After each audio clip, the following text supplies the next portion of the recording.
catch a fugitive! Yeah! Hey, I'm Sheriff Kozak. Welcome to an episode of Clinkle. This is the game where you, the community, get to play, and we're going to have a contestant here. One of our attendants here at the Laramie County Jail is going to help us play. The man on the left of your screen is an inmate at the Laramie County Jail. The man on the right is the person who runs that jail, Sheriff Brian Kozak. Here, they're playing a game of Clinkle to decide which wanted fugitive the deputies will focus their efforts on in the coming weeks. Kozak's department has drawn attention for its unconventional recruiting and outreach tactics, like this billboard in Metro Denver. Reactions online have often been mixed. To understand the man behind the billboard, we spend a day seeing what Sheriff Kozak is all about. So if you want to drop the coin, go ahead. All right, I got my whole lot of pay. All right. Looks like we got Robert Mongeras. So you're the lucky winner on the Clinkle game, and thanks for playing. We'll see you next episode.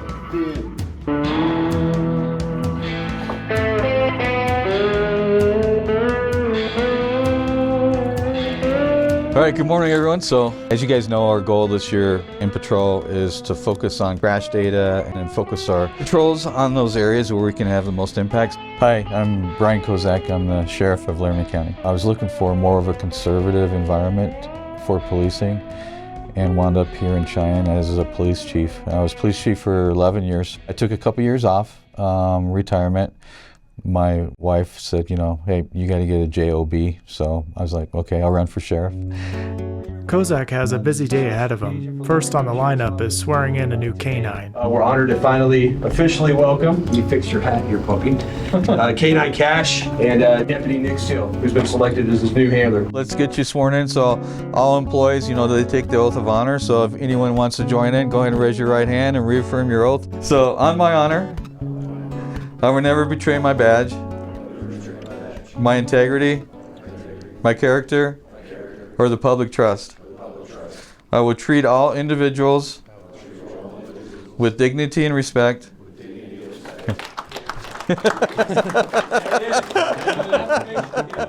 Lincoln Pod, Charlie 1. Go for Lincoln Pod, Charlie 1. You ready for inspection? Copy that, go forward. All right, I'll be in right over.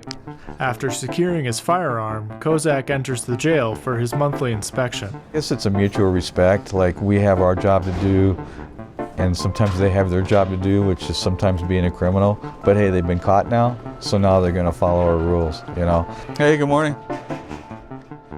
Just to let you know, there's some media members here. They're not gonna use your faces unless they get a signed consent from you. So just so you know, they're gonna blur that out. Yeah, the audio's on. Yeah, so don't say anything embarrassing. Good morning, TV guy. Yeah, looks really good, thank you. Thank you, guys. Good job. Hey, do you mind if the camera comes in? Sure. Okay, come on in, I'll show you what we're looking for. We painted the cells, about a year ago, and they were covered with the graffiti. So now what we do is we do a daily inspection to make sure there's no more tagging or graffiti is allowed. And if that happens, then we hold the inmate accountable criminally and also through administrative sanctions in the jail. When I do the inspection on a monthly basis, the reward for the inmates if they pass inspection is they get pizza. Sheriff Kozak confirms that this pod has earned their pizza. The one across the hallway, I don't know, it's an intake pod because some people may have been booked last night and they're still drunk or under the influence of drugs. And so getting them to cooperate in the morning sometimes can be difficult. Yeah. Hey, get this. You too, Mom and Dad. All right, go ahead and go in there and lock up. Hopefully while we have custody of them, then we can help to make sure we give them the resources so that when they're released from jail, they're doing the right thing and they won't come back to jail. So 311, was that, those guys didn't put an effort in, right? They got up, they did a little bit, but they didn't do much. Okay. But they did get up when I first initially spoke to them. I can find... Well, if you just want to make sure they don't get pizza. You guys want some pizza? Yeah. All right. Yeah, we'll get pizza, except for the one cell. It was, they weren't on their best behavior. But, okay, you guys can eat them. Yeah, it's fine. See you later. With negative reinforcement, you know, we can discipline them, take privileges away, but also we give positive reinforcement through the pizza. And hopefully some of these things that they have to do here, you know, we hope it carries with them when they get released from jail, you know. Just those little things like that, getting up early and making your bed and cleaning your place, or if you got a job, following the rules and things like that. Hopefully those kind of things that they learn here will, you know, they'll keep, and our goal is to keep them out of here. So we don't want them to come back. So these guys got to go to court. So he's got to search them before they leave the pod, and then when they come back, they get searched again, but they're going to court. We have a video courtroom here in the jail that they just go on a video monitor with the judge over in the courtroom. So this is, again, one of the busiest pods for a deputy work because he's got to get people in court on time. He's got people detoxing from drugs and alcohol. I'll walk you guys down to the court. Can you push 2 over here? Yep. Did you were you in the way of the door, maybe? Oh, we are on 2. Never mind. I was thinking we were upstairs for a second. Down here, second door on the right. Control Charlie 1. Control. I have 6 in video court. Is there a deputy en route over here? Charlie 1, 202 en route. I'll take over. Copy.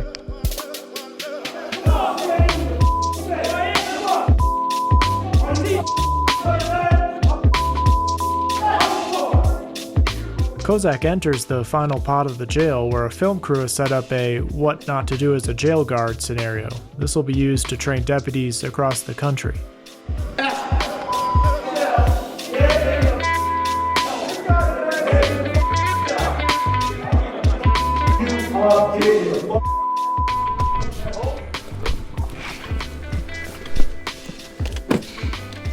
So if you notice in the morning briefing, we talked about our focus is on traffic safety on that South Greeley corridor because that's where most of our crashes have been for the last 6 months. And so that's what the traffic unit and some of the patrol units are doing right now. So we're going to go down there and help them. Kozak joins other deputies for a traffic patrol on the south side of Cheyenne. One deputy will use LiDAR to check speeds of passing motorists, while Kozak stands by to pull over the offending vehicles. Charlie 1, you've got a gray Cadillac Escalade coming at you, 51 and a 40. You're 51 right at Safeway. Okay.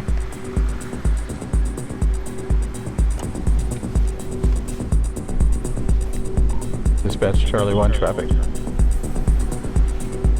Charlie 1. South Greeley and College Drive with Dispatch received.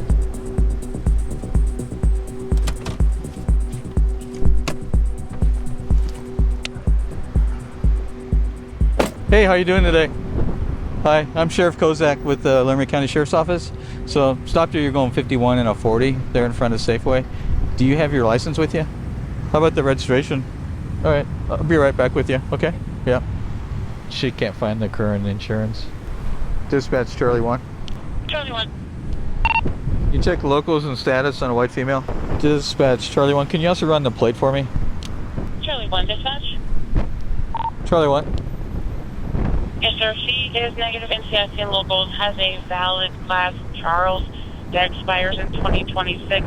I am seeing, looks like 7 priors, most recent being a failed to show insurance in 2024. She gave me her husband's driver's license and said it's his fault. And I'm like, okay, so I ran him in the computer and he is suspended until 2027 because of not having car insurance. So my guess is probably the car does not have insurance. If you want, she's got, her last ticket was for no insurance. So yeah, she just got one this year for no insurance. Speed if you want to do 51 and a 40. Okay. Yeah. She doesn't have current insurance, so we're going to cut her a ticket for that and going 51 and a 40. So speeding and no insurance. So we'll go ahead and give her another ticket for no insurance. Now she may have it. Maybe she just doesn't have proof of it. So well, we'll head out to Albert now. Farm Day is out there. Farm Day or whatever. Yeah. Okay. I think Justin and Ben are both going to go. Oh, they're going to go out there too? Okay.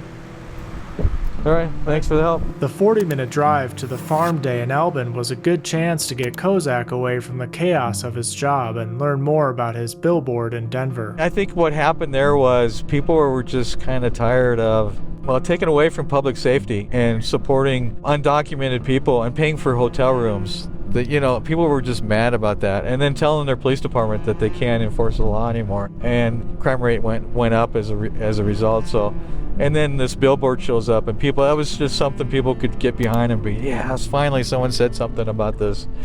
And it was kind of fun to see the mayor of Denver kind of get in a tizzy and everything. So we're really law and order. Like if you break the law, we're gonna come get you. But then once you're in my jail, it's like, I think I should be in a position to help you, to make sure you're successful when you get out of jail so you don't come back.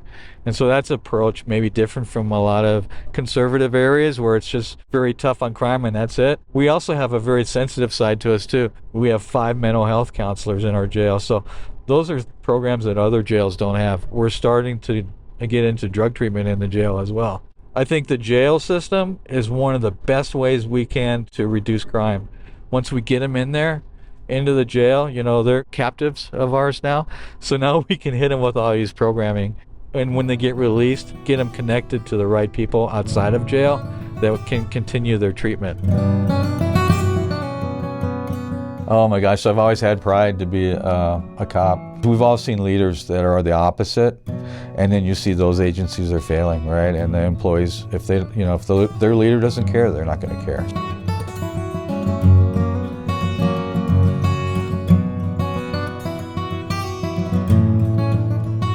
The Juvenile Services Center has been part of the Sheriff's Office, but oftentimes they're forgetting about out here because they're, what, how many miles away? 11 miles away. And so I try to make it out here as often as I can, just to come in and say hi and find out what's going on out here so they know that, you know, they're part of the team.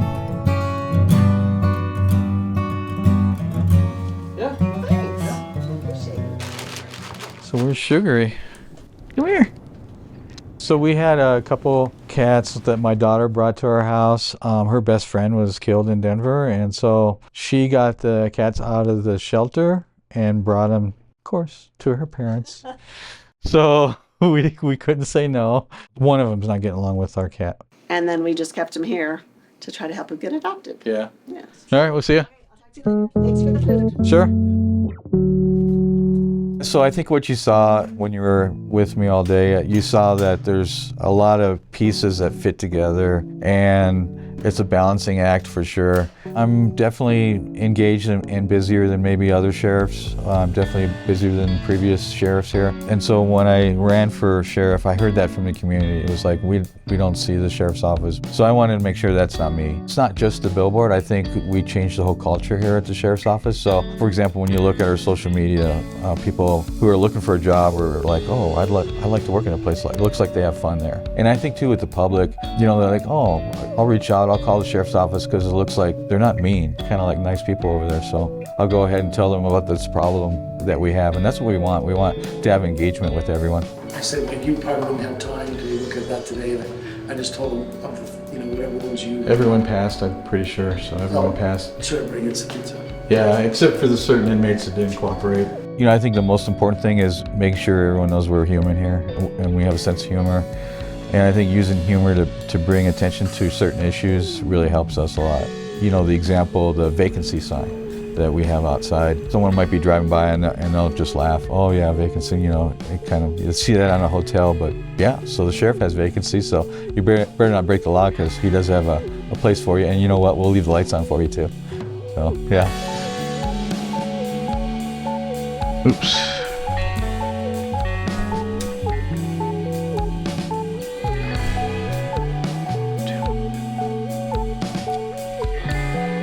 Thanks.